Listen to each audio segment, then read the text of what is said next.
Le 19 août 2022, c'est une impressionnante opération menée par Baudin-Châteauneuf qui a eu lieu sur la zone industrialo-portuaire du Havre avec la dépose de la volée du pont 8. L'important chantier de réhabilitation de cet ouvrage, appartenant au gestionnaire Aropaport, est ainsi confié au groupement Baudin-Châteauneuf Arcade BC Spire. Un impératif, le maintien de la navigation fluviale qui représente plus de 7000 mouvements de navires par an sur cet axe Le Havre-Rouen-Paris.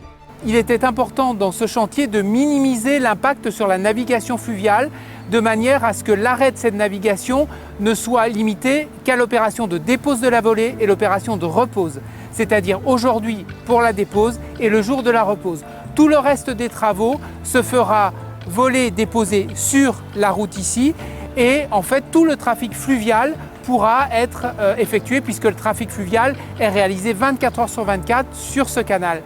Construit dans les années 30 pour franchir le canal de Tancarville, le pont 8 avait pour mission de relier les quartiers d'habitation aux premières installations industrielles.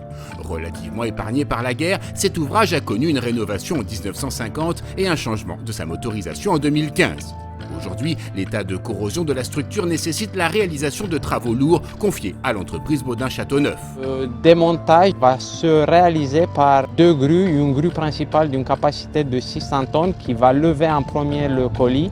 Le colis sera amené au-dessus de la route principale, puis retourné à l'aide d'une deuxième grue d'une capacité de 700 tonnes. À monter doucement le crochet, on a encore les derniers goussets à sortir là.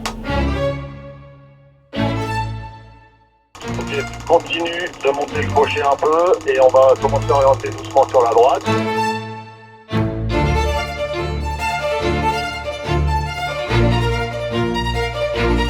Continue encore un peu orienté, tu commences à descendre, tu ralentis l'orientation, vas-y doucement comme ça, descends tranquillement, on a le temps.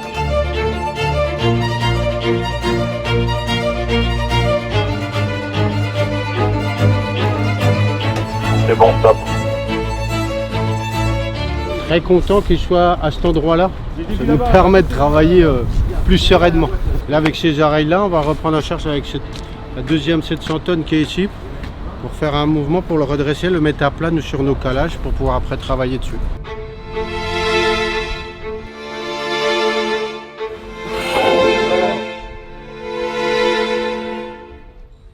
Tu vas commencer à monter doucement le crochet, seulement le crochet.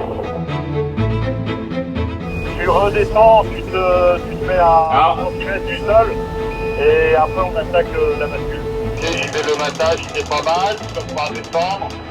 Tu continues la descente et tu reprends un petit peu au matage. Et là, stop, stop. On va remonter un tout petit chouille pour que j'avance ma cale. Ok pour la 700, ok pour la 700, double contact sur les châssis. Les calages sont bien positionnés, on est de niveau. Impeccable. Ici, on est sous la travée déposée où on voit le platelage actuel qui sera remplacé par un platelage orthotrope neuf posé sur 4 longerons neufs. Baudin-Châteauneuf nous a proposé une solution qui permet de conserver l'esthétique du pont, l'esthétique patrimoniale des années 30. Tous les éléments corrodés de la structure vont être remplacés par des éléments neufs avec peut-être des modes de fixation nouveaux, mais tout en conservant l'aspect extérieur du pont tel qu'il est aujourd'hui, c'est-à-dire un pont riveté.